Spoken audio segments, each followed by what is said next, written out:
समान सुनाई देता है लेकिन अर्थ भिन्न रखता है, उन शब्दों को क्या कहते हैं? समश्रुति भिन्नार्थक शब्द कहते हैं। आपकी परीक्षा में ये आते हैं, पूछे जाते हैं। तो अभ्यास सेट पहला देखेंगे हम। तो देखो आपको किस तरह से याद करना है। अब इसमें कुछ भी मेरा रोल नहीं है कि मैं आपको कुछ अलग से इसमें सिखाऊंगी, मैं बस आपको तरीका बताती हूँ कैसे करके आपको याद रखना है। जैसे पहला शब्द हो गया हमारा अनल और अनिल, दो शब्द हैं, एक जैसे दिख रहे हैं हमें। तो जब इस तरह के शब्दों को याद रखना है, एक का अर्थ हो गया आग और एक का अर्थ हो गया वायु। अब आपको ये पहचानना है कि किसका अर्थ तो आग है और किसका अर्थ वायु है। तो हम ऐसे याद करते हैं तो हमें याद तो हो जाता है कि आग और वायु इनका अर्थ है, लेकिन हमें कंफ्यूजन होता है कि अनल का आग है या अनल का वायु है, ये कंफ्यूजन बढ़ जाता है और जब हम परीक्षा में बैठते हैं तो डर लगता है। तो इस तरह के शब्दों का अर्थ याद रखने के लिए सबसे पहले आप दोनों शब्दों में अंतर खोजो कि इन दोनों शब्दों में अंतर क्या है। तो जैसे अनल और अनिल, तो हमें पता चल रहा है कि अनल और अनिल में क्या है, अनिल में छोटी ई की मात्रा न पे लगी हुई है। फिर इन दोनों के अर्थ को देखते हैं। अनल जिसमें ई की मात्रा नहीं लगी हुई है उसमें क्या है, उसका अर्थ आग है, और जिसमें ई की मात्रा लगी हुई है उसका अर्थ है वायु। तो हम अपने दिमाग में एक छोटी सी बात धारण कर लेते हैं कि जो आग है वो छोटी ई की मात्रा को जला देती है। तो इससे आपको याद रहेगा कि जिसके ऊपर ई की मात्रा नहीं है उसका क्या अर्थ हो गया, आग। ठीक है, तो याद रहेगा। ऐसे ही आपको शब्दों में कुछ ना कुछ अपने दिमाग से जो आपको याद रह सके वैसी ट्रिक लगा के याद रखना है। जैसे शब्द है पर्यंत और पर्यंक। शब्द है पर्यंत, पर्यंत जैसे हम बोलते हैं कि मैं जीवन पर्यंत ये काम करूंगा, तो मैं जीवन पर्यंत ये काम करूंगा, तो पर्यंत शब्द आ गया मतलब तक। ठीक है, कि मैं पूरे मृत्यु तक ये काम करूंगा। और पर्यंक हो गया पलंग। तो पलंग मतलब जिसे आप बेड कहते हैं, बिस्तर कहते हैं। तो पर्यंक है तत्सम शब्द, संस्कृत में बोला जाता था और हिंदी में इसका रूप हो गया पलंग। तो यहाँ पे आपने समश्रुति भिन्नार्थक शब्द भी देखा और साथ ही साथ आपको तत्सम तद्भव का जोड़ा भी यहाँ पे मिला है। आगे शब्द है अजर और अजिर। अजर कहेंगे जो वृद्ध यानी बूढ़ा ना हो, और अजिर कहेंगे आंगन को। तो अजिर का जो आंगन शब्द है ये भी तत्सम तद्भव का जोड़ा है, अजिर और आंगन। अब हम अजर और अजिर की बात करते हैं। दोनों में अंतर क्या है? अजर में यहाँ ई की मात्रा नहीं आई और अजिर में ई की मात्रा आई है, लेकिन हम इसमें ये देखेंगे कि जो अजर है ये शब्द बना किससे है? ये शब्द बना है जर से। जर मतलब बुढ़ापा और अ माने नहीं। जैसे हम बोलते हैं ना जरा, जरा का मतलब क्या होता है? बुढ़ापा। अब बुढ़ापे की यानी बूढ़े की अवस्था, वृद्ध अवस्था। तो जरा से ही बना है अजर शब्द, यानी जो बूढ़ा ना हो। तो आप उसे याद रखें कि अजर का मतलब क्या हो गया? जो बूढ़ा ना हो, और अजिर का अर्थ हो गया आंगन। अगला शब्द है कुजन और कूजन। दो शब्द हो गए, कुजन और कूजन। कुजन में हो गया छोटे ऊ की मात्रा और कूजन में हो गया बड़े ऊ की मात्रा। तो कुजन का अर्थ है दुर्जन। अब आप इसको ये देखिए कि जो कुजन शब्द है ये उपसर्ग से मिलकर बना है। जन शब्द में कु उपसर्ग लगा है। कु का अर्थ होता है बुरा और जन का मतलब व्यक्ति। तो बुरा व्यक्ति ही क्या होता है? कुजन होता है, यानी दुर्जन हो जाएगा। और कूजन, कूजन का मतलब होता है चहचहाहट या पक्षियों के बोलने की जो आवाज होती है उसको कहते हैं कूजन। दोनों में अंतर आ जाएगा। आगे आता है हमारा शब्द अली, अली, आली। तीन तरह के शब्द हैं। अली छोटी की मात्रा है, अली बड़ी की मात्रा है, और आली इसमें आपको अलग ही दिख रहा है। तो जो अली है छोटी की मात्रा, उसका अर्थ है भ्रमर, मतलब भंवरा, जो फूलों पर मंडराता रहता है उसे कहते हैं भंवरा, काला काला कीट होता है। और अली जिस पर बड़ी की मात्रा है उसका अर्थ है सखा या मित्र, दोस्त। और आली हो जाएगा मित्र या सखा का स्त्रीलिंग। ठीक है, सखी हो जाएगा। तो आप कैसे याद करेंगे? चलो आली तो आपको याद हो जाएगा सखी, लेकिन अली और अली, एक पर छोटी की मात्रा और एक पर बड़ी की मात्रा। तो हम ऐसे याद रख सकते हैं कि छोटा होता है भ्रमर, छोटी की मात्रा भ्रमर, और अली बड़ी की मात्रा बड़ा होता है मित्र। तो इस तरह से याद रहेगा, तो फिर कोई कंफ्यूजन नहीं होगा। आगे देखो अगला शब्द है कुल और कूल। कुल जो पहला शब्द है जिसपे छोटी ऊ की मात्रा है कुल, उस कुल का मतलब है खानदान या परिवार। ठीक है, और फिर शब्द है कूल, कूल का मतलब किनारा। अब जहां खानदान या परिवार आपने लिखा है उसके आगे कोमा लगा के एक शब्द लिख लो, सब या योग। इस सब का मतलब है योग से। जैसे हम कहते हैं ना कुल इतना हुआ, तो जैसे बोलते हैं सब, समूचे के लिए। तो इस कुल के दो अर्थ होते हैं। एक कुल का अर्थ होता है परिवार यानी खानदान, और एक कुल का अर्थ हो जाता है सब। मतलब ये हम छोटे ऊ की बात कर रहे हैं अभी, अलग अलग नहीं। कुल, इस कुल की बात कर रहे हैं। इस कुल का मतलब कुटुंब, परिवार, और इस कुल का मतलब सब यानी योग। और जो शब्द आता है कूल जिसका अर्थ है किनारा, और आप उसके साथ एक और शब्द लिख सकते हैं ठंडा। अभी अंग्रेजी का शब्द आ जाएगा। जब आप अंग्रेजी के शब्द को देवनागरी में लिखेंगे तो ऐसा लिखा जाएगा कूल, जिसका एक अर्थ तो हो गया किनारा, नदी का किनारा या किसी भी तालाब का किनारा, किसी भी चीज का किनारा, और दूसरा अर्थ हो जाएगा ठंडा। ठीक है, तो आपकी परीक्षा में इससे पहले जो प्रश्न आते थे तो वो ऐसे आते थे कि शब्द हो गया आपका कुल और इस तरह से कूल, और इनका अर्थ ऐसे दे दिया, जैसे मान लो ये आ गया परिवार और अर्थ हो गया किनारा। तो इस तरह का जोड़ा आपका मिलता था कि ये हो गया इसका अर्थ। लेकिन आपकी परीक्षा में एग्जामिनर ने इसे बदल दिया, उसने कुछ इस तरह से दे दिया, शब्द रख दिया कुल और कुल। ऑप्शन में ऐसे ही था, एक में परिवार और किनारा, और एक ऑप्शन में दे दिया परिवार और सब। तो आंसर क्या हो गया? परिवार और सब हो गया। लेकिन बहुत सारे छात्रों ने इसमें गलती कर दी, क्योंकि उन्होंने पुराना समय से जो एक प्रश्न का अभ्यास किया था वो यही था कि कुल और कूल ऐसे आएगा। उनके दिमाग में रहा कि यहाँ पर टाइपिंग मिस्टेक हो गई है, इस वजह से वो आंसर होगा। तो बहुत सारे लोगों ने उसका आंसर कर दिया और उस पर क्लेम भी किया। हद तो ये हो गई कि आंसर लिख के तो आए और ऊपर से फिर क्लेम भी किया कि ये होगा। तो इसलिए ध्यान रखना कि ऐसा जरूरी नहीं होता। जब किसी एक शब्द के एक से अधिक अर्थ होते हैं तो वो शब्द दोहरा कर भी आ सकता है, तो उसके उतनी बार अर्थ लिखे जा सकते हैं। जैसे मान लो अगर शब्द है आपका काल, अब काल और काल ऐसे लिख के रख दिया, यहाँ पे एक तरफ लिख दिया समय और एक तरफ लिख दिया यमराज, तो क्या ये नहीं होगा? काल का अर्थ एक समय होता है, काल का अर्थ यमराज भी होता है। ठीक है, तो इसलिए ये ध्यान रखना है, ऐसी गलती कभी नहीं करना, दिमाग लगाना है। ठीक है, चलो आगे बढ़ते हैं। अगला आता है हमारा अंश और अंश। एक स में तालु श है और एक है हमारा दंत स। दंत स का अर्थ हो गया कंधा और तालु श वाले अंश का हो गया हिस्सा। तो अभी तक तो हमने ऐसे पढ़ा है कि तालु श और दंत स, लेकिन यहाँ पर जो स है इन स को बचपन की तरह पढ़ लेते हैं, जैसे सलजम वाला स और सपेरा वाला स। ठीक है, तो हम इसे ऐसे पढ़ लेंगे, सलजम वाला स और सांप वाला स। ठीक है, याद करके। अब अंश हो गया, तो जो सांप वाला अंश हो गया तो उसे कह देंगे सांप कंधे पर चढ़ गया, तो याद हो जाएगा उससे, और सलजम में मेरा हिस्सा है तो अंश याद हो जाएगा। ठीक है, ऐसे अपनी तरफ से बना लेना जो भी चीजें बनानी है। ठीक, ये तो मैंने ट्रिक बताई, ये मेरी ट्रिक है, अब आप अपनी तरीके से बना सकते हैं। अब हो गया, हाँ ठीक है। चलो अब देखो नेक्स्ट शब्द है अशक्त और आशक्त। अशक्त और आशक्त, अशक्त का मतलब है जिसमें शक्ति ना हो, शक्तिहीन, और आसक्त का मतलब है लगा हुआ या मोहित, किसी पर मोहित होना या किसी में लीन हो जाना। अब यहाँ पर क्या है, शक्ति से याद रखिए अशक्त को। शक्ति जैसे हम लिखते हैं तालुशा होता है, तो शक्ति से बना अशक्त। शक्ति मतलब जिसमें शक्ति है और अ लग गया मतलब शक्ति नहीं है, तो उससे हो जाएगा शक्तिहीन। और आसक्त, आसक्त का मतलब हो गया किसी के प्रति आकर्षित होना या उसे मोहित होना। अगला शब्द है क्षति और क्षिति। नहीं उसे मतलब एक डिपेंडेंट नहीं कहेंगे। जैसे हम कहते हैं ना कि मैं उसके प्रति आसक्त हूँ, मतलब मैं उससे अट्रैक्ट हो रहा हूँ, उसकी तरफ खिंचाव है मेरा, नहीं डिपेंड नहीं। ठीक है, अगला शब्द है क्षति या क्षिति। क्षति कहते हैं हानि को और क्षिति कहते हैं पृथ्वी को। पर्यायवाची भी याद किया है आपने तो याद होगा आपको। ठीक है, अगला शब्द है अवलंब और अविलंब। दो शब्द हैं अवलंब और अविलंब। अवलंब का अर्थ हो गया सहारा, अविलंब का हो गया बिना विलंब के। तो अब आपको इसी के अर्थ में मिल गया। विलंब मतलब देर से और अ लगा दिया मतलब देर से नहीं। ठीक है, तो अविलंब का मतलब हो गया बिना देर किए, और अवलंब हो गया जो अवलंब है उसका मतलब सहारा। ठीक है, किसी चीज का सहारा लेना। अगला शब्द है अवधि और अवधि। छोटी ई की मात्रा और फिर बड़ी ई की मात्रा। अवधि छोटी ई की मात्रा, उसका अर्थ हो जाएगा समय। अब समय में कैसे, जैसे हम किसी अवधि की बात करते हैं, जैसे मान लो बचपन है, एक समय से लेकर एक समय तक, तो इसको इस टाइम को हम कहेंगे अवधि, कि इतनी अवधि हो गई। ठीक है, जैसे आप मान लो एक साल एक क्लास में रहते हैं, तो वहां से लेकर वहां तक वो क्या है, वो एक अवधि है उस तरह से। तो वहां पे हम अवधि शब्द का प्रयोग करते हैं उस समय के लिए, और यह है अवधि। बड़ी ई की मात्रा जिसमें है, ये है अवध प्रदेश की भाषा। ठीक है, तो ऐसे याद रख लेना, समय बहुत थोड़ा है या समय बहुत छोटा है तो छोटे ई की मात्रा समय के साथ लगा लेना। आगे आपका शब्द है कृपण और कृपाण। कृपाण कहते हैं तलवार को। तलवार की पर्यायवाची में भी आपको याद करना होगा, मोस्ट इंपॉर्टेंट हो जाता है। और कृपण होता है कंजूस, जो व्यक्ति कंजूस है। अब मान लो किसी के साथ अगर किसी चीज में आपको शब्द के बारे में पता न चले, तो आप उसे ऐसे याद कर लो, अरे मेरा दोस्त तो बहुत ही कृपण है, ऐसे करके। तो कृपण याद कर लिया तो मतलब वो कंजूस हो गया। दूसरा क्या बचेगा, कृपाण, आपको याद हो जाएगा। अगला शब्द है अक्षी। अब अक्षी और अक्षी, ठीक है, एक में बड़ी की मात्रा है और एक में छोटी की मात्रा है। तो जिसमें छोटी की मात्रा है उसका अर्थ हो गया आंख, और जिसमें बड़ी की मात्रा है उसका अर्थ हो गया आंख वाली। मतलब जैसे हम कहते हैं ना कि मीनाक्षी बोलते हैं, तो मीन की आंखों वाली या मछली की जैसी आंखों वाली। तो जैसे किसी के ऐसे आंखों वाली किसी स्त्री के लिए देते हैं, तो उसका हम अर्थ लेते हैं अक्षी से। ठीक है, साहित्य के अंदर आता है ये शब्द बनता है, तो इनको दोनों को याद रखना। तो इस तरह से सेट 1 हमने यहाँ पर देखा। इतने शब्द एक दिन के लिए आपको याद करना है, घर जाके याद कर लीजिएगा। और उम्मीद करती हूँ कि सेट 1 तो आपको यहीं पे याद हो गया होगा। अब इसके आगे का जो है सेट 2 सेट 3 वो आप लोगों को याद रखना है। मेरे भरोसे मत रहना, फिर कह रही हूँ एक बार, मेरे भरोसे मत बैठना। शब्दावली के लिए कितना समय मिलेगा कितना नहीं मैं नहीं कह सकती। ठीक है, जैसे हमारा टॉपिक होता है उसके हिसाब से हम चलते हैं, तो इस बात का ध्यान रखिएगा, आपको पढ़ना है इसमें। ऑनलाइन क्लास में जो छात्र पूछ रहे हैं कि बुक कितने की है, बेटा मैं तुम्हारा नाम तो लेने वाली नहीं हूं, क्योंकि नाम लेने के चलते में भी मैंने ये देखा है बहुत सारे छात्र बार बार कमेंट करते हैं। तो जो आप ये कमेंट कर रहे हो बुक कितने की है, क्लास कौन सी है, और आती रहती है मेरे सामने, तो आपसे कहूंगी दिए हुए नंबर पे कॉल करिए, ये सारी जानकारी आपको ऑफिस से मिलेगी। मैडम इन सब चीजों की जानकारी नहीं रखती, मुझे नहीं पता है कि कितने की है कितने की नहीं है, कौन कौन सी बुक है क्या नहीं है। मैं सिर्फ इतना जानती हूँ कि आपको पढ़ाना है। ठीक है, और इतनी मेरी ड्यूटी है, तो मैं अपनी ड्यूटी से ज्यादा काम नहीं करती, जितनी मेरी ड्यूटी है उतना करती हूँ। तो चलो बैठ के पढ़ो आराम से, और इन सब बातों के लिए क्लास के बाद कॉल कर लेना। तो आज हम लोग क्या पढ़ने वाले हैं, आज हमारा संधि समाप्त हो जाएगा। विसर्ग संधि हम पढ़ रहे हैं, और संधि विच्छेद तो हमने कुछ किया ही, लेकिन लास्ट में भी हम एक अभ्यास करेंगे संधि विच्छेद का। मुझे आज ऐसा लग रहा है कि हमारी क्लास में कुछ नए बच्चे हैं, डेमो के लिए आए हैं आप। आज क्यों आए हैं आप, आज आपको किसने आने दिया क्लास में? आज की क्लास देख के आप डर के भाग जाओगे, फिर कहोगे हाय बाप रे इतनी कठिन होती है हिंदी। और बाकी जो और लोग हैं उन्हें डर नहीं लगेगा। उन्हें डर क्यों नहीं लगेगा, क्योंकि वो तो पहले से ही सब कुछ सीख चुके हैं। आज हमारा युद्ध फाइनल पे है। ठीक है, अब आप लोग ऐसे आए हो कि युद्ध चल रहा है बिल्कुल पराकाष्ठा पे, और जो दुश्मन है वो एकदम अपना पूरा सर उठा के खड़ा हुआ है। अब इन बच्चों को तो मैंने फाइटिंग करना सिखा दिया है, अब आप आगे नहीं तो खामखा घायल हो जाओगे, है ना। तो ये चीज ध्यान रखा करो कि टॉपिक जो हमारा है उसकी शुरुआत में आना चाहिए। जैसे कोई टॉपिक पहले दिन होता है, अब संधि की लास्ट क्लास है, हम लोग कर रहे हैं, अभी तक हमने 4 क्लास कर ली है, तो संधि की लास्ट क्लास में आप आए हैं तो थोड़ी सी परेशानी हो सकती है, पर ये चीज ध्यान रखिएगा, बैठ के आराम से सुनिएगा। संधि जो आपकी हम कर रहे हैं उस पर ध्यान मत दीजिएगा, क्लास का आनंद लीजिए। ठीक है, इससे आपको बस यही मैं कहूंगी कि आज आना ना आना सब ऐसा ही है, क्योंकि अगर आपको समझाने के तौर पे अगर मैं समझाऊंगी तो फिर हमारी क्लास पहले दिन में ही चली जाएगी, है ना। तो आज फाइनल है हमारा मैच, फिर भी आप समझने की कोशिश करना कि कुछ समझ में आ रहा है कि नहीं आ रहा है। ठीक है, आप लोगों ने वर्णमाला पढ़ी है थोड़ी बात पहले कि नहीं पढ़ी? आपको ये पता चलता है कि अगर कोई आपसे पूछे कि च वर्ग का तृतीय वर्ण क्या होगा तो आप पहचान पाएंगे, या च वर्ग का चतुर्थ वर्ण क्या होगा पहचान पाएंगे, प वर्ग का, ट वर्ग का। ठीक है, तो बस थोड़ा सा इन्हें ध्यान रखिएगा।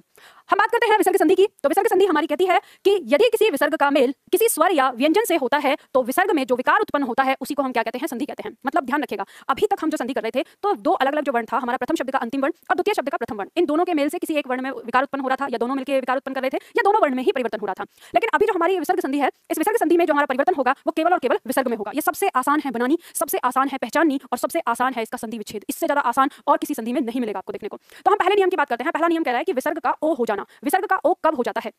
नियम कहता है यदि विसर्ग से पहले ए और बाद में अ अथवा प्रत्येक वर्ग का तीसरा, चौथा, पांचवा अंतस्थ व्यंजन अथवा ह हो तो विसर्ग का ओ हो जाता है। ये कहना क्या चाहता है, इसको ग्राफ से समझ लेते हैं। चलो नीचे आपको ग्राफ बनाना है, इसमें समझ लेते हैं इसको। ये कह रहा है कि आपका जो प्रथम शब्द है उसका अंतिम वर्ण क्या है, आपका विसर्ग। ठीक है, और इस विसर्ग से पहले यहाँ पे क्या होना चाहिए, अ होना चाहिए। अब इसका मेल किससे हो, या तो किसी अ से हो, ठीक है, या किसी तीसरा वर्ण। अब तीसरा वर्ण आपको पता ही है कौन कौन से हमारे जो स्पर्श व्यंजन है, हर वर्ग का तीसरा वर्ण, ठीक है, हर वर्ग का चौथा वर्ण, हर वर्ग का पांचवा वर्ण, और अंतस्थ व्यंजन। अंतस्थ व्यंजन में क्या क्या आएगा, य, र, ल, व और ह। ठीक है, इसका मेल इनमें से किसी भी के साथ हो तो इसका जो उत्पन्न विकार होगा वो क्या होगा, ये दोनों आपस में मिलेंगे, और जो विकार उत्पन्न होगा वो इस विसर्ग में होगा। विसर्ग में क्या परिवर्तन होगा, विसर्ग ओ हो जाएगा। यहाँ पर जो कुछ भी दिया है वो सेम टू सेम आ जाएगा, यहाँ पर जो कुछ भी दिया है वो सेम टू सेम आ जाएगा। और ये हमारा रूल बन जाएगा, ये फॉर्मूला जो आपको याद रखना है अपने दिमाग में, ठीक है। अब हाँ जी क्या है, अब सघोष वर्ण और घोष वर्ण ये थोड़ी ना देख रहे हो तुम, अभी वो देखो कि तीसरा चौथा पांचवा और अंतस्थ व्यंजन और हम इस वर्ण की बात कर रहे हैं। अब इसमें सघोष अघोष या अल्पप्राण महाप्राण देखने की जरूरत नहीं है, समझ गए, उल्टे ही चलोगे। हाँ तो इसमें आएंगे तो सघोष में ही, अब सारे वर्ण के लिए अब ऐसे करो, ये तुम्हारा अपना तरीका है याद रखने का कि किसमें कौन सा आता है किसमें कौन सा नहीं। मैंने आपको एक तरफ से लिखवाया है, ठीक है। अब इसका उदाहरण समझ लो पहले, तब उसके बाद लिखना। जैसे मान लो शब्द आपके सामने दिया है मन प्लस हर, हर मतलब होता है हरने वाला, ठीक है। अब यहाँ पे विसर्ग लगा है, अब स्थिति समझो, विसर्ग से पहले न के ऊपर कौन सी मात्रा है, कोई मात्रा नहीं है, कोई मात्रा नहीं है, तो इसका मतलब यहाँ पे क्या है, अ है। अब यहाँ पे ये जो हमारा वर्ण आया ये क्या है, ह आया है, पता चल गया। तो जब ये आपस में मेल करेंगे विसर्ग हमारा क्या हो जाएगा, ओ हो जाएगा। आपको ये बात पता है कि जब ये हमारा मना है इसको हम तोड़ के लिखेंगे तो ये म इसका स्वर क्या है अ, और ये न और इसका स्वर यहाँ पर ये विसर्ग ही है। ये ध्यान रखिएगा, इसमें ये अ साथ में आया है और ये विसर्ग, परिवर्तन जो हो रहा है वो इसमें हो रहा है। जब परिवर्तन होगा तो ये सारा का सारा ही परिवर्तित होगा, समझ गए। तो ये परिवर्तित हो गया। यहाँ पे हमारे पास जो शब्द बचा है वो मन बचा है। आप चाहे इसको ऐसे लिखें, चाहे आप इसके नीचे हल लगा के लिखें, ठीक है, दोनों तरीके से लिख सकते हैं। यहाँ पे हमारा क्या बचा, हर, ये जो ओ है इसको पूरा कर देगा, शब्द हमारा क्या हो गया, मनोहर, ठीक है। उतार लो अब इसको।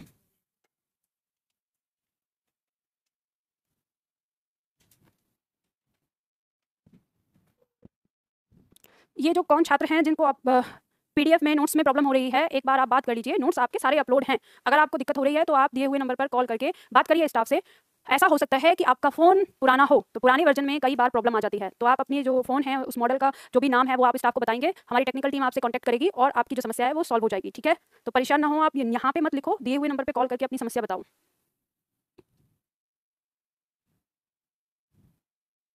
अब जिन्होंने कर लिया रफ कॉपी पे आगे अभ्यास कर लें। तपा प्लस बल तपोबल, तपा प्लस भूमि तपोभूमि, मना प्लस रथ मनोरथ, पय प्लस धन पयोधन, आदि आदि। हो गया अभ्यास? कॉपी लेके आए हो रफ कॉपी? आज चेक होगी, और जो नहीं लेके आया होगा तो वो आज रात को तभी घर जाएगा जिस टाइम पे मैं घर जाती हूँ। नहीं लेके आए कोई बात नहीं, आज रात को यहीं पे रुको फिर।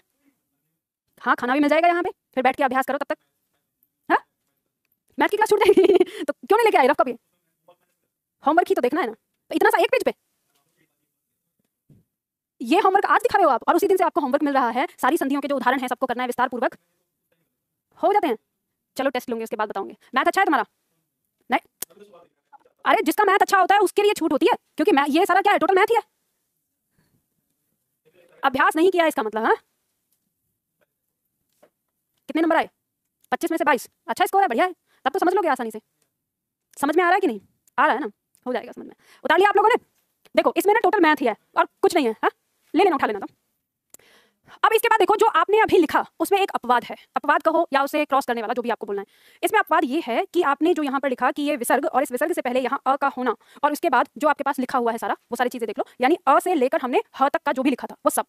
अगर ऐसी कंडीशन है तो ऐसी कंडीशन होती है तो ये विसर्ग किस में बदलता है, ओ में बदलता है। लेकिन यहाँ पे कह रहा है कि दो शब्द हैं हमारे, वो कौन कौन से, पुनः और अंतः, यानी पुनः या अंतः। अगर इनमें से, अब आपको पता है इनके पहले अ ही आ रहा है, कंडीशन तो वही आ रही है, तो इन दोनों में से अगर किसी के साथ इन सबका मेल होता है तो ये विसर्ग ओ में ना बदलकर किस में बदलता है, र में बदलता है। अब इसको उतार लो ये यहाँ पर, और ये ऊपर से देख के पूरा कॉपी कर लो, ठीक है। इसके लिए फॉर्मूला जहां अपवाद लिखा हुआ है वहां पर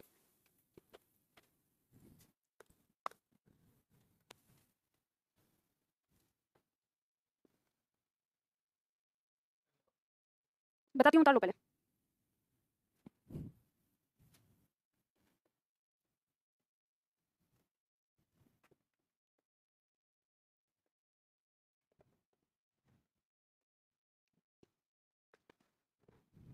उतार लिया?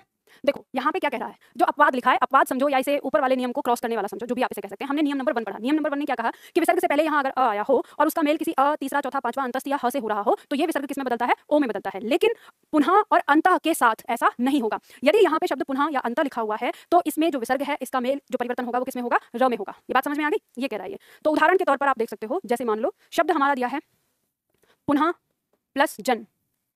नियम के अनुसार क्या होना चाहिए था, नियम के अनुसार होना चाहिए था कि इससे पहले आ आया है तो ये ओ में बदलना चाहिए था, लेकिन नहीं, क्योंकि यहाँ पर क्या है, पुनः आया है। तो इसका मेल जब इससे होगा तो आपस में जब मेल करेंगे तो विसर्ग बदलेगा र में, र में विसर्ग बदल गया। यहाँ पर जो कुछ लिखा वो आ गया, नहीं न से पहले नहीं, दो शब्द हैं आपके पास, पूरा का पूरा दिया है, पुनः और अंतः, इनमें से कोई सा भी हो, ठीक है। तो ये ध्यान रखिए, अब जैसे आपने ये दिया है तो यहाँ पे शब्द बचेगा आपका पुन, अब आप ये कहेंगे कि मैम हमने इससे पहले जब मन कहा था तो आपने नीचे हल लगाया था, तो क्या हम इसमें हल नहीं लगाएंगे? तो याद करो, जब मैंने आपको वर्णमाला पढ़ाई तो मैंने आपको ये बताया था कि जो अनुस्वार और विसर्ग होते हैं इसमें ये स्वर अ है और ये विसर्ग है, दो अलग अलग हैं। परिवर्तन किसका होता है? इसका परिवर्तन होता है, इसका नहीं। तो इससे पहले वाला जो वर्ण है वो अपने मतलब इसके साथ चेंज नहीं होगा। फिर आप कहेंगे कि मैम लेकिन जब आपने इसको ओ में बदल दिया यहाँ पर तो ये क्यों गायब हो गया फिर अ? तो मैंने आपको ये साथ में बताया ही है कि इस अ के तुरंत बाद यदि कोई स्वर आ जाता है तो ये अ अपना स्थान छोड़ देता है, ये उस वर्ण को सहारा देने के लिए उसके पास छोड़ देता है। तो यहाँ पे यही होता है। लेकिन अब यहाँ देखेंगे आप कि यहाँ पर ये स्वर में ना परिवर्तित होकर किसमें परिवर्तित हो गया? व्यंजन में। तो अब ये इसको अकेला नहीं छोड़ेगा, तो इसको अ सहारा देगा। तो जब ये अ इसको सहारा देगा और हम इसको जोड़कर लिखेंगे तो ये हमारा जो र है ये ज के ऊपर आ जाएगा। आपको पता ही है, आधा र होगा तो ये इसे कंधे पर बिठाएगा और ये शब्द आ गया, और शब्द हमारा क्या बन गया? पुनर्जन्म। समझ गए? उतार लो इसे। इसी तरह से उदाहरण हमारे दिए हुए हैं, जैसे अंतः प्लस धान अंतर्धान हो जाता है, उसी तरह से पुनः प्लस मुद्रण पुनर्मुद्रण हो जाता है। अब शब्द दिया है अंतः प्लस अग्नि, अंतराग्नि हो जाता है। अग्नि शब्द दिया हुआ है तो र को अपूरा कर देता है, इसलिए र पूरा आ जाता है, फिर ऊपर नहीं चढ़ता।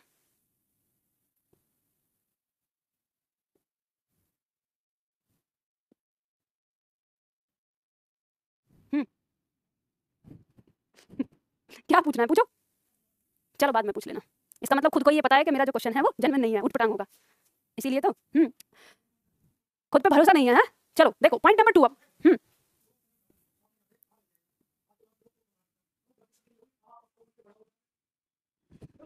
सही सही सही कहा था मैंने कि आपको खुद पता है कि आपका जो क्वेश्चन है वो उठपटांग है बिल्कुल। अरे जब एक बार परिवर्तन होके आ गया तो फिर दोबारा परिवर्तन होगा, ये मतलब ऐसे देखा कोई चीज एक बार बदल के आती है फिर बदल जाती है, फिर वो तो विसर्ग बदल के आ ही रहा है ओ में, तो फिर उसके साथ मिलकर वो क्या परिवर्तन करेगा? गजब इंसान हो तो, मतलब दिमाग खुरापात दिमाग लगाने में कहीं पीछे नहीं हटते। चलो देखो इधर, विसर्ग का र हो जाना, विसर्ग का र कब हो जाता है? यदि विसर्ग के पहले आ को छोड़कर, अब यहाँ पे दिया है विसर्ग से पहले ए आ को छोड़कर कोई और दूसरा स्वर आया हो और उसका मेल बाद में आ उ या तीसरा चौथा पांचवा वर्ण या य र ल व मतलब अंतस्थ व्यंजन से होता है तो वो विसर्ग र में बदल जाता है। अब ऐसे नियम पढ़ोगे तो ना समझ में आएगा, इसको फॉर्मूले में देखते हैं। कह क्या रहा है ये कि ये विसर्ग है, ठीक है, और इस विसर्ग से पहले यहाँ पर ए या आ को छोड़कर अन्य स्वर, अब अन्य स्वर में कौन कौन सा रहेगा? ई हो सकता है, ऊ हो सकता है, ए आई हो सकता है, मतलब ए आ नहीं होगा विसर्ग से पहले, और उसका मेल किससे हो? किसी आ से हो या किसी ऊ या ऊ से हो या व्यंजन में तीसरा वर्ण या चौथा वर्ण या पांचवा वर्ण या अंतस्थ व्यंजन। अब यार अलावा लिखने की क्या जरूरत है, सीधा अंतस्थ लिखो, इसलिए जब हमने वर्णमाला पढ़ रखी है, ठीक है। तो जब इनका आपस में मेल होगा, इनका और इनका, तो ये विसर्ग किस में बदलेगा? यहाँ भी र में बदल जाएगा। आगे पीछे जो कुछ भी लिखा है वो सेम टू सेम आ जाएगा जैसे यहाँ पर दिया हुआ है। उदाहरण अगर हम देखें तो उदाहरण हमारा कहता है कि जैसे निहि प्लस धन, देखो यहाँ पर विसर्ग है और विसर्ग से पहले क्या आया है? छोटी ई आई है, तो इनका आपस में मेल होगा तो ये विसर्ग किस में बदलेगा? र में बदलेगा, और ये धन यहाँ पर आ गया और ये नी यहाँ आ गया, जोड़ के लिखेंगे तो शब्द क्या हो जाएगा? निर्धन। कुछ इसमें दिक्कत है? चलो उतारो। जिनका हो गया, जिन्होंने उतार लिया, आगे के जो शब्द दिए हैं उन सारे शब्दों पे ध्यान दो, रफ कॉपी में उनका अभ्यास कर लो।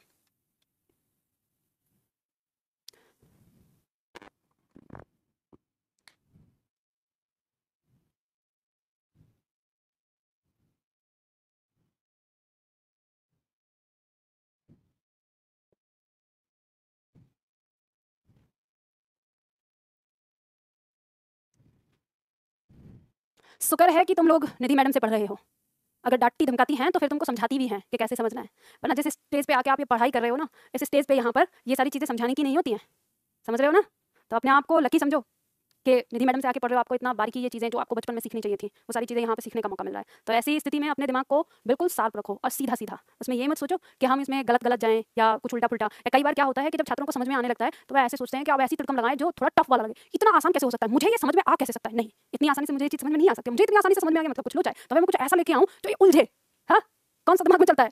उलझे वाला, क्योंकि इतना आसान कैसे हो गया बता लिया आप लोगों ने। अब देखो बहुत सारे शब्द हैं, एक शब्द दिया हुआ है आसी ही प्लस वाद, आपकी परीक्षा में आते हैं वर्तनी शुद्धिकरण के लिए, लिखिए देखिए आसी ही प्लस वाद, ये विसर्ग से पहले छोटी बड़ी की मात्रा है और यहाँ पे अंतस्थ व्यंजन से इसका मेल हो रहा है, तो ये विसर्ग किसमें बदल जाता है? र में बदल जाता है, और शब्द क्या हो जाता है? आशीर्वाद लिखने को आता है ना, तो ये र यहाँ पे आता है तो इसलिए ये इसके पीछे चढ़ेगा। दू प्लस जन दुर्जन हो गया, दू प्लस उपयोग दुरुपयोग, जब ये र बनकर आया तो यहाँ ऊ है, ऊ इसको पूरा कर देगा तो ये क्या हो जाएगा? दुरुपयोग, इस तरह से आ गया। बही प्लस मुख बहिर्मुख, ठीक है, जैसे निहि प्लस धारण निर्धारण, दू प्लस बल दुर्बल, निहि प्लस जन निर्जन, निहि प्लस बल निर्बल, इस तरह से। और जैसे शब्द दिया है निहि प्लस आशा, र जब आया और आ हमारा यहाँ पे है इसके साथ तो र पूरा हो गया तो शब्द हो गया निराशा, ठीक है, इस तरह से शब्द बनते हैं। बात समझ में आ गई? चलो आगे बढ़ते हैं। तीसरा पॉइंट हमारा क्या कहता है? तीसरा पॉइंट कहता है कि विसर्ग का श, कौन सा, तालु श हो जाना। हमारा विसर्ग तालु श में कब परिवर्तित होता है ये यहाँ पे बता रहा है। यदि विसर्ग के पहले कोई स्वर हो और बाद में च या छ या तालु श हो तो विसर्ग का श हो जाता है। कहना क्या चाहता है, उदाहरण से इससे समझ लो, चार्ट से ये कह रहा है कि ये कोई विसर्ग हो, ठीक है, यहाँ पर, और उस विसर्ग से पहले कोई स्वर हो यहाँ पर। अब यहाँ कोई भी स्वर हो सकता है, किसी एक विशेष स्वर की बात नहीं हो रही, कोई भी स्वर है। इसका मेल किससे हो रहा है, किसी च या छ या तालु श, इन तीनों में से किसी वर्ण से अगर इसका मेल होता है तो आपस में जब ये मेल करते हैं तो ये विसर्ग किस में बदल जाता है, तालु श में बदल जाता है। आगे पीछे जो कुछ भी लिखा होगा वो सेम टू सेम उतर जाएगा। ये आपका चार्ट बन जाता है। अब आप इसका उदाहरण समझ लो। जैसे मान लो शब्द दिया हमारे सामने निहि प्लस छल, ठीक है। अब देखो यहाँ पर हमारा क्या आया है, विसर्ग से पहले कोई भी स्वर दिया है तो नी ई आ गया है। अब यहाँ पे च छ या तालु श में से कोई सा, तो क्या है हमारे पास, छ है। तो जब इनका आपस में मेल होता है तो ये विसर्ग किस में परिवर्तित होगा, श में बदलेगा। यहाँ पर आ गया हमारा छ, यहाँ पर क्या आ गया, नी, शब्द क्या बन गया, निश्छल। उतार लीजिए। छल का मतलब होता है छल करने वाला, नहीं का मतलब होता है नहीं। तो निश्छल का मतलब क्या होता है, जो छल ना करता हो या जिसके अंदर छल ना हो। अब शब्द ये है नहीं प्लस चिंत, निश्चिंत हो गया। दु प्लस शासन, दुशासन हो गया। दु प्लस चरित्र, दुश्चरित्र हो गया।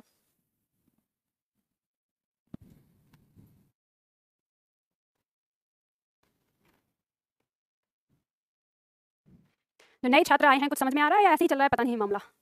थोड़ा बहुत अगर आपको संधि से पहले चीज़ें पता होंगी, अगर आपने यूट्यूब पे मेरी पढ़ी होगी संधि, तो थोड़ा बहुत आ सकता है, नहीं तो नहीं आएगा। दिखने में बहुत आसान है, जो बाकी लोग कर रहे हैं उनको समझ में आ रहा है क्योंकि वो पिछले 5 दिन से लगातार प्रैक्टिस कर रहे हैं इस चीज़ की। और आज जो है ये तो लॉलीपॉप है कुछ इसमें। इसको 5 सेकंड में याद करवा दूंगी आप लोगों को, विसर्ग संधि। बस ये है कि एक बार आपको सारा पढ़ना है, एक बार समझना है, और डायरेक्ट पहले ही बता दूंगी तो वो समझ में नहीं आएगा, है ना। है 10 मिनट में, 10 मिनट की क्या जरूरत है, 5 सेकंड में जब याद कर लेंगे तो हम। बस सही क्या है इसमें, बस ये है कि आपका दिमाग चाचा चौधरी की तरह चलना चाहिए, तेज चले ना चले वो बात अलग है। मिटाओ इसको, देखो पेन थोड़ा सा तेज चलाओ तो आराम से आपको समझ में आ जाएगा। शब्द ये समझ में आ गया, दु प्लस शासन, दुशासन हो गया। निहि प्लस चिंत, निश्चिंत हो गया। निहि प्लस छल, दु प्लस चरित्र, दुश्चरित्र हो गया। अब आगे अगला पॉइंट कहता है, पॉइंट नंबर 2, कि विसर्ग का श, मूर्धा श कब हो जाता है। तो कह रहा है कि यदि कोई विसर्ग, जो हमारा विसर्ग है, इससे पहले कोई ई या ई ओ आया हो, ठीक है, छोटी ई अब छोटा ऊ, और उसका मेल किससे हो रहा है, क ख ट ठ प फ से हो रहा है, तो जो वो हमारा विसर्ग है वो मूर्धा श में बदल जाता है। कहना क्या चाह रहा है, ग्राफ से समझो कि ये विसर्ग है, इस विसर्ग से पहले यहाँ पर या तो छोटी ई या तो छोटा ऊ होना चाहिए, ठीक है, और इसका मेल किससे हो रहा है, किसी क ख, अब इसे ऐसे करके ट ठ प फ, इनमें से किसी से अगर इसका मेल होता है तो ये किस में बदल जाएगा, मूर्धा श में बदल जाएगा। आगे पीछे जो कुछ भी है वो सेम टू सेम उतर जाएगा। ये हमारा फॉर्मूला बन जाता है, याद रखना है इसको। जो फॉर्मूला है देखो, शब्द हमारा दिया निहि प्लस कपट शब्द है। अब आप देखेंगे विसर्ग से पहले छोटी दी हुई है, विसर्ग है और इसका मेल किससे हो रहा है, क से हो रहा है, तो नियम के अनुसार ये किस में बदल जाएगा, मूर्धा श में बदल जाएगा। यहाँ पर क्या बचा, नी, यहाँ पर आ गया कपट, दोनों को मिला के लिखेंगे क्या हो गया, निष्कपट। अगर आप ये वर्तनी ये इसको सही ढंग से सीखते हैं तो आपको बहुत सारी वर्तनियां लिखनी भी आ जाती हैं और पता चल जाता है कैसे लिखना है, उसमें क्या लिखना है। हमेशा मैं कहती हूँ एक पंथ 2 काज किया करो, 2 नहीं 3 4 5 काज। 2 नाव की सवारी और 2 काज करना, इन दोनों में जमीन आसमान का अंतर है। एक पंथ 2 काज का मतलब क्या होता है, एक रास्ते पर जा रहे हो और वहां पर अगर 2 काम हैं आपके तो एक ही बार में कर लेने चाहिए, उसको कहते हैं एक पंथ 2 काज। जैसे मान लो कि आप एक रास्ते पे जा रहे हो, सपोज करो ये रास्ता है, इस रास्ते पे आप जा रहे हो, एक काम आपको यहाँ से यहाँ पर करना है और दूसरा काम आपको यहाँ पे करना है। एक काम आपका 5 किलोमीटर दूरी पे हो रहा है और एक काम यहाँ से अगर देखें तो 7 किलोमीटर, मतलब यहाँ से 5 और इसके बीच में 2 किलोमीटर और दूर जाना है। तो जो लोग बेवकूफ होते हैं वो क्या करते हैं, एक दिन इस रास्ते पे जाएंगे, पहले 5 किलोमीटर वाला काम करके आएंगे, थक गए हार गए वापस आ गए, अब फिर दूसरे दिन जाएंगे, फिर आगे 7 किलोमीटर जाएंगे और तब ये काम करके वापस आएंगे। तो कितने दिन खराब हुए, 2 दिन खराब हुए। अब स्मार्ट लोग जो होते हैं जो कहते हैं कि एक पंथ 2 काज, वो यहाँ पे गए भाई ये काम तो कराना ही है, और या ऐसे कहें कि मान लो इस काम की तो लास्ट डेट आज थी और इस काम की लास्ट डेट 10 दिन बाद है, तो जो आलसी लोग होते हैं वो कहते हैं पहले इसको कर लेते हैं, इसको 10 दिन बाद करेंगे। जब आपको पता है कि करना है ही, आज करें या कल करें या 10 दिन बाद करें, तो आप कहेंगे जब यहाँ तक जा ही रहा हूँ तो 2 किलोमीटर और चल के ये भी काम कर लेता हूँ। तो इसी चीज को कहते हैं एक पंथ 2 काज। और मैं फिर आपसे कहती हूँ कि एक पंथ 2 काज नहीं, एक पंथ 2 3 4 5 काज करने चाहिए। तो 2 3 4 5 काज का मतलब क्या हो गया, अब ऐसे समझो कि एक तो आप जो अभी यहाँ पे सीख रहे हो ये क्या है, संधि, ठीक है, विसर्ग संधि सीख रहे हो। अब मैंने आपको कहा कि जैसे शब्द दिया है, अब यहाँ पे कपट लिखा है और इस कपट में आगे नहीं दिया हुआ है, ये निश इसमें उपसर्ग आ गया, तो आपने ये जान लिया कि निष्कपट शब्द में निश क्या है, एक उपसर्ग है, और कपट क्या है, एक मूल शब्द है। तो आपको यहाँ पर एक पहले तो सीख रहे थे आप संधि, आपको एक बात और पता चल गई कि कपट मूल शब्द है और निश इसमें उपसर्ग है, तो उपसर्ग और मूल शब्द से मिलकर बना शब्द क्या है, निष्कपट है। और निष्कपट की वर्तनी कैसे लिखी जाएगी, अगर आपकी परीक्षा में लिखकर ये दे दिया कि इस तरह से निष्कपट और एक शब्द या निष्कपट, तो कौन सा सही है, तो आपको क्या, आपको पता है कि ये सही है, तो इसको गलत करना आपको आना चाहिए, तो हो गए 3 काज। तो मेरे कहने का मतलब ये है कि एक पंथ 2 3 काज करके चलो। कि आपको क्या लगता है, आपको ये लगता है कि एग्जाम में आपको इतना लंबा चौड़ा सिलेबस देता है क्या, तो घुमा फिरा के वही चीजें देता है अगर आपका दिमाग चाचा चौधरी की तरह चले तो। बिल्कुल रूम में चिपकाने की जरूरत नहीं है, 2 3 बार याद करके हो जाएगा। देखो अब आपको बताती हूँ, अभी देखो जादू देखना तुम लोग। हाँ जी, हाँ सारा काम मैडम ही दे देना। अभी खाने की थाली बना के सजा के दे दी, आप टुकड़ा उठा के तोड़ के भी आपके मुंह में मैडम दे देंगी, और कहो तो चबा चबा के भी दे देती हूँ, बात सीधा ही निकल लेना। हाँ कुछ ज्यादा नहीं हो गया। विसर्ग का स हो जाना। अब देखो दंत स कब हो जाता है, तो यहाँ पे रूल कहता है कि विसर्ग के बाद त, थ या श में से कोई आया हो तो विसर्ग का क्या हो जाएगा, दंत स हो जाएगा। कहने का मतलब विसर्ग यहाँ पे कोई भी स्वर की कोई कंडीशन नहीं है, इसका मेल किससे हो रहा है, किसी त या थ से हो रहा है या फिर दंत स। तो ऐसी स्थिति में ये दोनों मेल करेंगे, ये बदल जाएगा, दंत स में बदल जाएगा। यहाँ जो कुछ भी लिखा और यहाँ जो कुछ भी लिखा सेम टू सेम उतर जाएगा। अब देखते हैं यहाँ पर उदाहरण कहता है शब्द है नमः प्लस ते, शब्द आया है, विसर्ग है, इसका मेल हो रहा है त से, तो मेल पर ये विसर्ग किस में बदलेगा, दंत स में बदल जाएगा। यहाँ पर ते आ गया, यहाँ पर नम आ गया और शब्द क्या हो गया, नमस्ते। नमः का मतलब होता है नमन करना, ते माने उनको का मतलब है यहाँ पर ईश्वर के लिए, ठीक है, निराकार ईश्वर के लिए आया है, वो जो सर्वशक्तिमान है। तो नमस्ते का अर्थ होता है नमन है उसको। तो ध्यान रखिए जब आप किसी से नमस्ते करते हैं तो नमस्ते का मतलब ये नहीं होता कि आप सामने वाले का आदर कर रहे हैं। नमस्ते का मतलब ये हो रहा है कि जब आप किसी से मीटिंग कर रहे हैं तो मीटिंग से पहले आप अपने ईश्वर को याद कर रहे हैं। जब आपने कहा नमस्ते तो वो भी पलट के कहते हैं नमस्ते, मतलब जब हमारी मीटिंग किसी से हो रही है तो नमस्ते से शुरुआत हो रही है, ईश्वर से शुरुआत हो रही है। तो इसलिए ये ऐसा नहीं होता कि जैसे बहुत सारे हमारे छात्रों के दिमाग में रहता है अगर मैंने नमस्ते कर ली तो मैं छोटा हो जाऊंगा, वो बड़ा हो जाएगा। आप सबसे कर सकते हैं, ये आपके अंदर का स्वभाव है कि आप अपने हर काम में ईश्वर को याद रख के चलते हैं, ठीक है। उतार लिया ये। अब इसमें और भी बहुत सारे शब्द हैं, जैसे उतारो जल्दी से बेटा। आप लोगों को पता था नमस्ते का अर्थ क्या होता है, तभी अब पता चल गया ना। ये पता था कि सम्मान देना। जैसे आपने ऐसा सुना है लोग जैसे बोलते हैं राम राम, हरे कृष्ण, जय माता दी, ये क्यों बोलते हैं, जो जिस देवी देवता की प्रार्थना करता है वो उसका नाम लेता है। और जो नमस्ते बोलता है एक तरह से निराकार, जो साकार ईश्वर को नमन के निराकार ईश्वर की साधना करते हैं, तो उनके लिए है ये नमस्ते। तो इसलिए इसमें कोई साकार ईश्वर नहीं है कि कोई साकार भगवान यहाँ पे है, तो आप ईश्वर से सीधा सीधा अपना संबंध। गुड इवनिंग को आप हिंदी में बोलते हैं तो हम कहते हैं कि शुभ शाम, या कहें शाम, इवनिंग मतलब शाम। बात ये है ना कि मैंने उनसे कहा कि नमस्ते ही लिख दो एक बार, लेकिन ये चक्कर है कि जैसे मैं अपनी बात कहती हूँ एक बंदे को, वो आगे पॉइंट करता है, वो फिर आगे जो चेंज करने वाला बंदा है ना वो चौथे नंबर पे जाकर मेरा मैसेज उसको पूरा मिलता नहीं है। इस वजह से मुझे कई बार गुस्सा भी आता है कि मैंने इतनी बार बोला है, एक बार कर भी दिया, अब उनके पता नहीं टेक्निकल क्या प्रॉब्लम आ गई कि यहाँ पे ये चेंज नहीं हो रहा है। मैंने कहा तो 24 घंटे नमस्ते लिखा रहेगा तो क्या दिक्कत हो जाएगी, उन्हें चाहिए था नहीं ऐसे शुभ रात्रि और ये सारी चीज। मैंने कहा नहीं मुझे नहीं चाहिए उस तरह से, आप तीनों चारों पांचों टाइम जितने भी हैं सारे टाइम पे नमस्ते डाल दो। तो हाँ, अरे अभी मेरा पूरा ऐप है कहाँ हिंदी में पूरी तरह से, ये तो ये समझ लो कि मैंने एकदम से डांट के इतना करो। बहुत जगह है ऐसी जो इंग्लिश में ही पड़ी हुई है, उन्हें समस्या होती है, जो भी लिखते हैं उल्टा पुल्टा कुछ ना कुछ गलत लिख देते हैं, मुझे यहाँ से भेजने पड़ते हैं शब्द के, इसको कॉपी पेस्ट कर देना वहाँ के लिए। तो ऐसे होता है, क्या करें, यही तो बात है ना कि हमारी हिंदी को जो एक उपेक्षा झेलनी पड़ी है वो अपने ही बच्चों की उपेक्षा झेलनी पड़ी है। क्या हमको ऐसा लगता है ना, हम लोगों को ऐसे बताया गया है कि पूरे उसके अंदर मतलब विश्व के अंदर हिंदुस्तानी एकमात्र ऐसे हैं जो ये सोचते हैं कि अंग्रेजी के बिना डॉक्टर नहीं बन सकते, अंग्रेजी के बिना वो इंजीनियर नहीं बन सकते, अंग्रेजी के बिना वो बैंकर नहीं बन सकते। तो वो ऐसा क्यों सोचते हैं, क्योंकि ऐसा उनको सुझाया गया है जबरदस्ती। और ये क्यों सुझाया गया है, इसके पीछे बहुत लंबी कहानी है और आप लोगों को पढ़ाया वो जाता है जो जिसे आप सीख के बस आगे बढ़े, आपको रहस्य की बात नहीं बताई जाती। अब रहस्य अगर आपको जानना है तो आप लोगों को अपना दिमाग लगाना होगा। जैसे बहुत शॉर्ट में आपको बताऊंगी, आप विदेशी मूवी देखते हैं कभी, ऐसी मूवी देखना जो प्राचीन सभ्यताओं की बात करती हूँ, जैसे चाइना की मूवी देखना या अमेरिका की। प्राचीन सभ्यता का मतलब कि पुराने राजे महाराजे जिस समय आक्रमण करते थे एक दूसरे पे, उस तरह की मूवी आप उसमें देखना। और उसमें आप एक थॉट पाएंगे कि एक राजा दूसरे राजा पर आक्रमण करता है और उसकी जो सबसे नायाब चीज है उसको वहां से चोरी करके लेके आता है, और चोरी करके लेके आने के बाद उसके जो रक्षक होते हैं जो उसको परंपरा को बढ़ा रहे होते हैं उन्हें नष्ट भ्रष्ट कर दिया जाता है, मार दिया जाता है और उसे फिर अपने पास रखकर और एक नया इतिहास लिखवाया जाता है कि ये चीज हमारी थी। फिर उसमें कहीं ना कहीं से ऐसी कहानी शुरू होगी किसी में कि उस चीज का जो असली है बंदा, वो वारिस कहीं पे छिपा हुआ है, उसे पता चलता है, फिर वो अपनी ताकत इकट्ठी करता है, वो फिर राजा के पास जाता है, वहां से आक्रमण करके फिर से वापस लेके आता है। तो इस तरह की कहानी आपको दिखेंगी।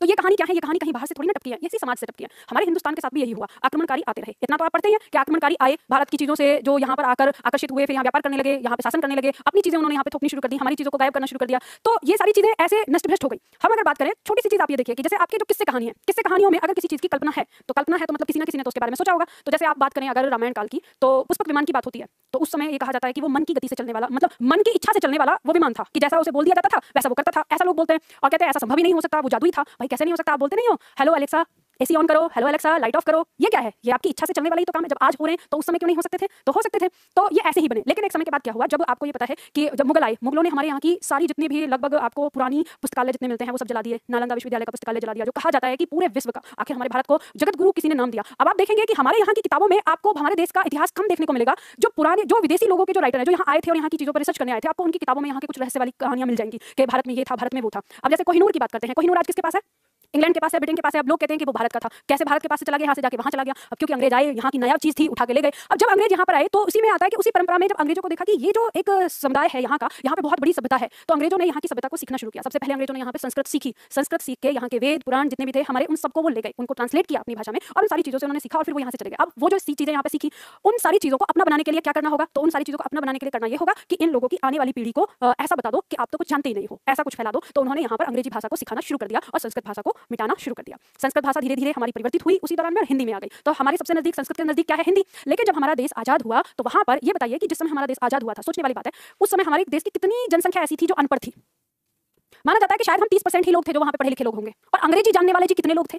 तो अंग्रेजी जानने वाले वो लोग थे जो लोग इस देश को आजाद कराने के लिए लीडरशिप में थे, ना कि सब। देखो कहीं भी आप देखें, जैसे सैनिक होते हैं, सैनिक के ऊपर एक उप सैनिक होगा, फिर उसके ऊपर उसका सेनापति होगा, उसके पीछे ऊपर और होते हैं। तो जो बुद्धि रखते हैं, जिनके पास बहुत सारी भाषाओं का ज्ञान होता है, वो लीडर के पास होता है, ना कि नीचे। तो हमारे अगर हम बात करें तो उस समय हमारे देश की स्थिति ऐसे थी कि अगर ये देखें तो अंग्रेजी ये लोग जानते थे, जो बड़े बड़े व्यापारी थे, बड़े बड़े लीडर थे, जो सत्ता में आके बैठे हुए थे। और ऐसा नहीं था कि ये हिंदी नहीं जानते थे, ये हिंदी भी जानते थे। लेकिन हमारे देश को आजाद करने की जो कंडीशन रही, वो उसमें बहुत सारी कंडीशन ये थी कि इन लोगों को ऐसे रखा जाए कि ये देश आजाद तो हो जाए पर ये आजाद ना हो। तो इसीलिए लिखा गया कि आगे आने वाले 10, 12, 20 सालों तक जो कामकाज होगा वो किसमें होगा? अंग्रेजी में होगा।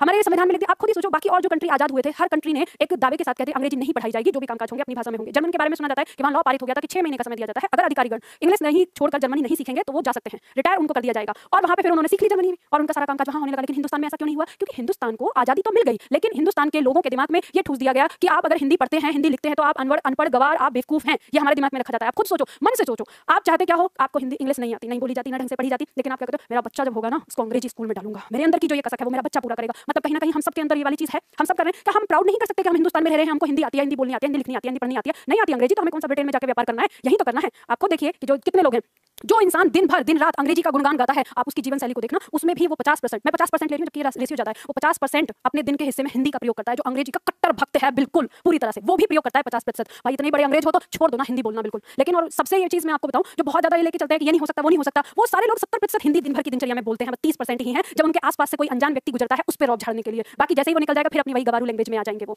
दूसरों को दिखाने के लिए। तो हमारे दिमाग में अंग्रेजों ने बहुत अच्छी तरह से थोप दिया कि इनको अंग्रेजी का भूत चढ़ा दो, फिर उसके बाद ये अपनी सभ्यता, अपना ज्ञान, अपनी सारी चीज भूल जाएंगे। धीरे धीरे हम लोगों को अंग्रेजी पढ़ना लिखना उसका शौक हो जाएगा, हिंदी को भूल जाएंगे, संस्कृत को भूल जाएंगे। और जो हमारी संस्कृत और वैदिक संस्कृत में जो लिखी हुई थी गहन चीजें, वो सब उन्होंने अपनी ट्रांसलेट करके अपने तरीके से हमारे ऊपर थोप दिए। हमको सिखा दिया कि आप अंग्रेजी में ही डॉक्टर बन सकते हो, आप अंग्रेजी में इंजीनियर बन सकते हो। भाई जब तक अंग्रेज नहीं आए थे तो क्या हमारे देश में कोई चिकित्सालय नहीं था? क्या हमारे देश में कोई ऐसा जैसे कहते हैं कि कोई मशीन नहीं थी? क्या आप महाभारत के युद्ध में संजय को समझते हैं कि दिव्य दृष्टि मिली थी? क्या लगता है आपको? ऐसे भगवान ने आशीर्वाद दिया, दिव्य दृष्टि निकल के आ गई? अरे कुछ नहीं था, सीसीटीवी कैमरे थे जो आज आप ले रहे हैं, यही था। पर पहली साइंस में और आज की साइंस में अंतर यह है कि पहले के जो लोग थे, जो मनुष्य थे, वो साइंस का प्रयोग उसी व्यक्ति के हाथों में देते थे जो व्यक्ति ये शपथबद्ध हो कि मैं इसका प्रयोग केवल और केवल अच्छे काम के लिए करूंगा। आप खुद ही सोचो, वर्तमान समय में मोबाइल किस लिए बनाया गया था? इसलिए नहीं बनाया गया था कि कोई इस मोबाइल से किसी की वीडियो क्लिपिंग लेके और उसे वायरल कर दे, उसकी किसी की जिंदगी को खराब कर दे। अगर मोबाइल बनाने वाले ने ये सोचा होता कि इस कैमरे को मैंने इसमें लगा दिया तो कोई व्यक्ति किसी की अश्लील वीडियो लेके और किसी लड़की की जिंदगी खराब कर सकता है, अगर ये सोच उसके दिमाग में आई होती तो जिंदगी में वो मोबाइल कभी नहीं बनाता। लेकिन हम लोगों ने दिया है कि साइंस का प्रयोग हमने अपने पॉजिटिव कामों की बजाय नेगेटिव चीजों पे किया है। तो पहले लोगों में ये और आज के लोगों में अंतर ये था, आज के लोग हर काम करते हैं अपना व्यापार बढ़ाने के लिए, इसलिए आविष्कार हमारे चलते रहते हैं। और पुराने लोग थे वो अच्छे व्यक्ति के हाथों में देते थे जो उसका सही यूज करे। आजकल लोग तो घरों में कैमरे लगा रखे, बेडरूम में कैमरे लगा के रखते, देखेंगे क्या हो रहा है। खैर चलो हम आगे बढ़ते हैं। 3 पॉइंट मैंने आप लोगों को बताए थे जो हम यहाँ पे पढ़ रहे थे, इनको समझ लेते हैं। पहला पॉइंट हमने पढ़ा था कि विसर्ग का अगर तालु श है तो उसका मेल किसी च या छ या तालु श से होता है तो विसर्ग किस में बदलता है? तालु श में बदलता है। दूसरा हमने पढ़ा मूर्धा श। विसर्ग मूर्धा श में कब बदलता है? जब उसका मेल किसी क ख ट ठ या प फ से होता है तो वो मूर्धा में बदल जाता है। और तीसरा पॉइंट हमने पढ़ा कि विसर्ग का श तालु श तब होता है जब उसका मेल किसी त थ या स से होता है। अब इन तीनों को एक तरीके से समझ लो याद करने के रूप में। 2 वर्ण हैं हमारे क ख च छ ट ठ त थ और प फ। आपको ये पता है प्रथम वर्ण और द्वितीय वर्ण है ये, ठीक है? इन्हीं में हो रहा है, विसर्ग का मेल हो रहा है। जब विसर्ग का मेल च छ के साथ होता है, आपको याद है च छ ये हमारा कौन सा उच्चारण स्थान है इसका? तालु, ठीक है? च छ का उच्चारण स्थान क्या है? तालु। तो जब विसर्ग तालु वर्ण के साथ मिलता है तो उत्पन्न विकार क्या होता है? तालु श, ठीक है?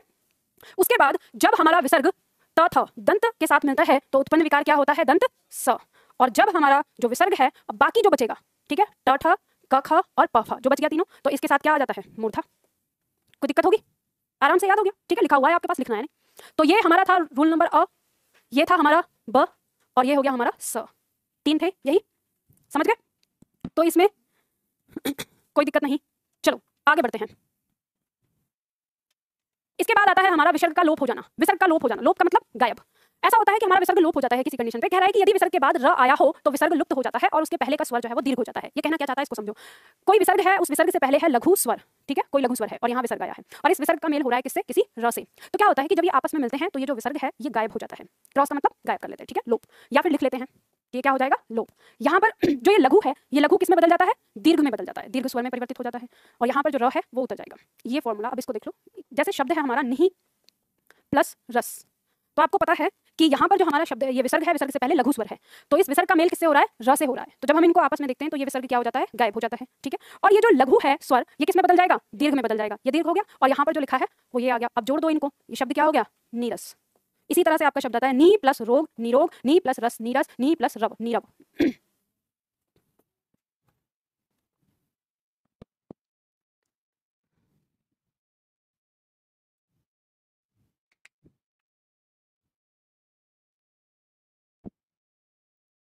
हो गया,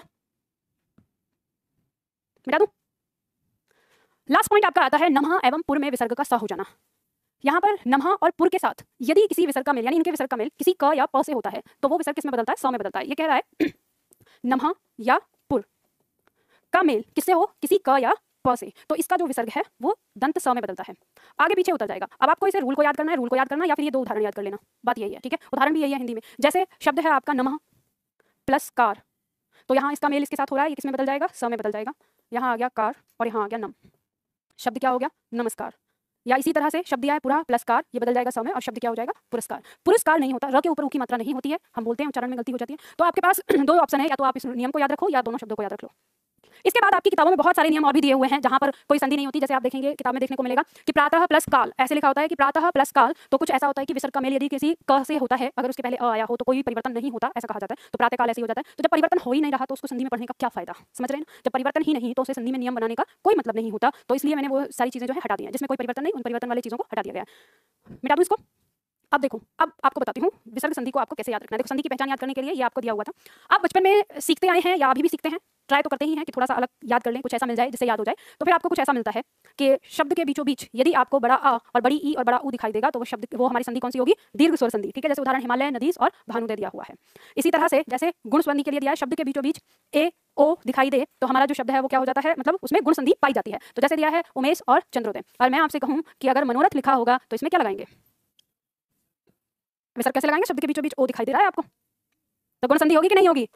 एग्जाम को पता चल गया कि आप इसी तरह से कर रहे हैं तो उसने अगली बार प्रश्न यही दे दिया, मनोरथ में आपको बतानी है कौन सी संधि है, और आपको लिख के भी दे दिया नीचे गुण स्वर संधि और विसर्ग स्वर संधि। और इसी तरह से जब तीन स्वर संधि यानी स्वर संधि, व्यंजन संधि और विसर्ग संधि, तीन ऑप्शन, और चौथा ऑप्शन दे दिया गुण स्वर संधि। ऐसा ऑप्शन अगर दे दिया जाएगा तो क्या सोचोगे आप कि बाकी और सबका तो किसी का भेद दिया नहीं है, गुण स्वर संधि का भेद दिया है, इसका मतलब हो ना हो इसमें गुण संधि ही होगी, और आंसर लगाया था पहले ऑप्शन में मिलेगा आपको। तो याद रखना है कि ये सब ऐसी जो ये ट्रिक बनाई है, सब भैयात वाली चीजें हैं, इन सब चीजों पे विश्वसनीयता इनकी नहीं है, क्योंकि अभी आ गया चंद्रोदय दिया हुआ है, मनोरथ दिया हुआ है। तो आपको मैं बताती हूँ कि ट्रिक याद रखना, याद रखने के लिए जो आपको याद रखना है इसके सहारे से ही आप चलेंगे, लेकिन उसके साथ आपको ने जो विस्तार से पढ़ा है उसको भी ध्यान रखना। तो ट्रिक याद रखने का मतलब ये है कि जब आप शब्द में देखें तो शब्द में संधि को करके जरूर देख लें, कि जैसे आप देखें कि यहाँ पे मनोरथ दिया हुआ है, ये ओ आया है और यहाँ पर ये ओ आया है, अगर इन ओ को अगर आप हटा दें तो आपको किस तरह से इनमें परिवर्तन नजर आता है। जब आप इस मनोरथ में ये देखते हैं यहाँ मन और रथ, तो आप देखो मैं आपको इसको ऐसे समझाती हूँ। जब भी कभी आपके सामने इस तरह की सिचुएशन आ जाए कि एक तरफ ऐसा शब्द दिया है जो गुण संधि वाला भी हो सकता है और एक तरफ ऐसा शब्द दिया है जो विसर्ग संधि वाला भी हो सकता है, तो आपको क्या करना है कि जो ये मात्रा है यानी ओ की मात्रा, इस ओ की मात्रा को हटाकर विसर्ग लगा लेना है, दोनों में लगा के मन में, ठीक है, मन में लगा लेना। अगर आपको इसका संधि विच्छेद मिल जाए मनः प्लस रथ, तो आप समझ लेना कि ये संधि क्या है? हमारी विसर्ग संधि। और अगर शब्द अटपटा हो जाए जैसे चंद्र और आगे हो गया दय, तो दय का मतलब क्या होता है? कोई दूसरा सार्थक शब्द तो आया ही नहीं, इसका मतलब जिसमें सार्थक शब्द नहीं आया वो तो क्या है? गुण स्वर संधि। और जिसके दोनों सार्थक शब्द अपने आप में हो गए अलग, यानी ये हट जाएगा, ये आ गया, तो वो क्या है हमारी? वो विसर्ग संधि है, ठीक है।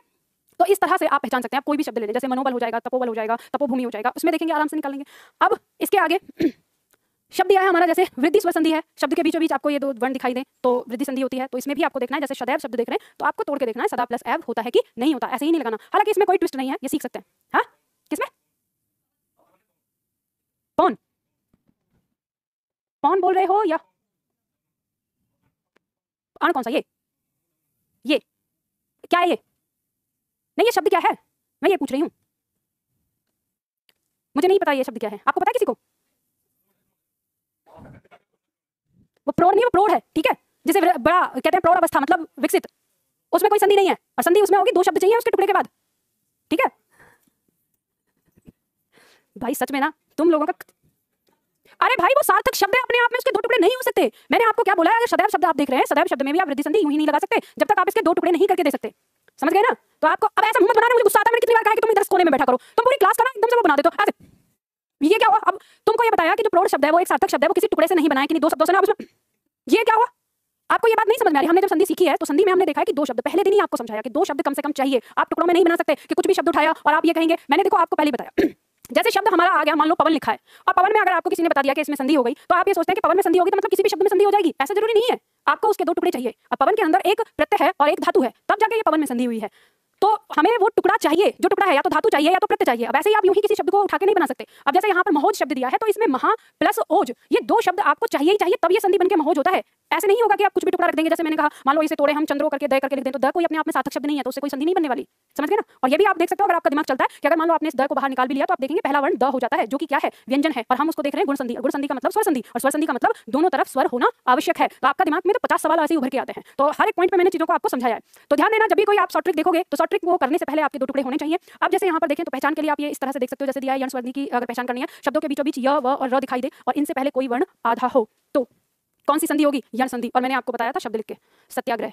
अगर किसी ने दे दिया तो फिर ऐसे ही हाथ धो बैठोगे, तो सत्याग्रह। तो ये जो आपको ट्रिक बताई जा रही है, इन ट्रिक से कुछ नहीं होने जाने वाला, इनका तो आप थोड़ा सा सहारा लेंगे। आपको तो ये ध्यान रखना होगा शब्द के बीचों बीच य दिखाई दे रहा है और उससे पहले त दिखाई दे रहा है, लेकिन फिर भी इसमें यण संधि नहीं है, तो कौन सी संधि है, दीर्घ, क्योंकि ये 2 शब्द सत्य प्लस आग्रह से मिलकर बना है। तो इस तरह से ध्यान रखिएगा इनको। इन्हें हमें कैसे पता चलेगा, जब हम इनके 2 टुकड़े करते हैं, हमें ये सार्थक शब्द चाहिए, ये सार्थक शब्द चाहिए, तब बनेगी संधि, समझ गए। उसी तरह से अब बात करते हैं तो स्वर संधि में तो बहुत ही ज्यादा लोचा है। तो हमारी सबसे सरल संधि विसर्ग संधि कैसे हुई वो समझाती हूँ। ध्यान रखना, विसर्ग संधि में अभी तक जो आपने परिवर्तन किए थे उसमें इन 5 वर्णों के अंदर परिवर्तन हुआ था।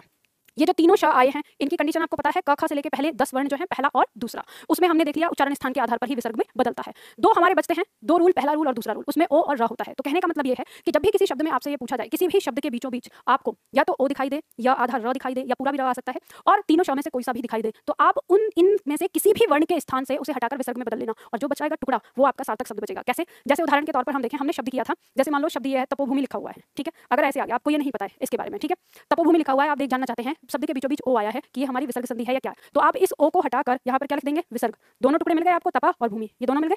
इसी तरह से मान लो आपने निष्कपट आपके सामने दिया, तो निष्कपट में आपको शब्द के बीचों बीच क्या दिखाई दे रहा है, श दिखाई दे रहा है। आप इस श को हटाकर यहाँ पर विसर्ग लगा दो, टुकड़ा आपको मिल गया ना, जो इसका वर्ण विच्छेद है, निहि प्लस कपट, ठीक है। इसी तरह से आपने शब्द बनाया, जैसे नमस्ते बनाया था, नमस्ते ये लिखा था, आपको पता है अगर इसमें देखें शब्द में हमें यहाँ पे ये स दिखाई दे रहा है, तो आप इस स को हटाकर इस स के स्थान पर क्या लिख दें, विसर्ग। तो आपको संधि विच्छेद मिल गया कि नहीं मिल गया, नमा प्लस ते। तो बताइए इसका संधि विच्छेद या इसकी पहचान आसान है कि नहीं, आराम से हो जाएगी। अब सारे जितने भी शब्द आपने किए कोई सा भी शब्द उठा लो, जैसे मान लो अगर हम शब्द लें, शब्द दिया निष्फल, आपको क्या करना है, इस स के स्थान पर इसको हटाकर क्या रखना है, विसर्ग रखना है। आपको नहीं प्लस फल मिल गया, निष्फल। इसी तरह से और अगर कोई उदाहरण लें हमने, जैसे किया इसमें, मान लो आशीर्वाद शब्द है, इसको ही देखते हैं। जैसे शब्द है आशीर्वाद, अब शब्द के बीच में आपको क्या दिखाई दे रहा है, ये र दिखाई दे रहा है। जो परिवर्तन हुआ है, मैंने जो आप 3-5 वर्ण बताए हैं, तीनों श, ओ और र, अगर शब्द में दिखाई देता है और अगर पूछ ले इसका संधि विच्छेद करना है और शब्द में दिखाई दे रहा है, तो आप इसको हटाएंगे, जो यहाँ पे र दिखाई दे रहा है, और इसकी जगह यहाँ पर विसर्ग रख देंगे, आपको मिल गया आशी प्लस वाद। यही 2 शब्द है, ठीक है। इसी तरह से और भी बहुत सारे शब्द देख सकते हो, जैसे निश्चल दिया था, शब्द था हमारा निश्चल, इस स को हटाओ, इसकी जगह विसर्ग रख दो, संधि विच्छेद हो जाएगा, नहीं प्लस छल। बताओ विसर्ग संधि से के संधि विच्छेद से आसान कोई और हो सकता है। और इसी तरीके से आप और भी कर सकते हैं। अब व्यंजन संधि का भी, व्यंजन संधि में भी आसान है। जैसे मान लो आपने लिया था, आपने शब्द लिया था दिग्विजय, याद है, एक स्टेप पे चलना है आपको, बस आपको ये देखना है कि बना क्या क्या है इसमें। तो यहाँ पे आप देखते हैं कि ये जो विजय शब्द है इसको आप बाहर निकालें, एक तरफ ये तो सेम टू सेम था, तो एक तो छोर आपको पता चल गया कि इधर विजय होना है। यहाँ पे क्या बचता है, दिग आपके सामने ये बचता है। अब आपको पता है ये तीसरा वर्ण है, और ये जिसका तीसरा वर्ण है उसका पहला ही वर्ण तो है जो परिवर्तित हुआ है, तो इसका पहला वर्ण क्या है, क, और आपको मिल जाएगा ऑप्शन में दिग प्लस विजय, यही तो होती है। और कोई सा भी देख लो, व्यंजन संधि की जो संधि विच्छेद करने चलोगे, कोई सा भी शब्द देख लो, सारे शब्द आपको इसी तरह से मिलेंगे। तो बात समझ में आ गई, संधि आसान है, बस आपको ना थोड़ा सा समझना है, ठीक है। तो यहाँ आज आपकी संधि समाप्त हो जाती है, कल की क्लास में आपका उपसर्ग होगा, इसके आगे का पॉइंट।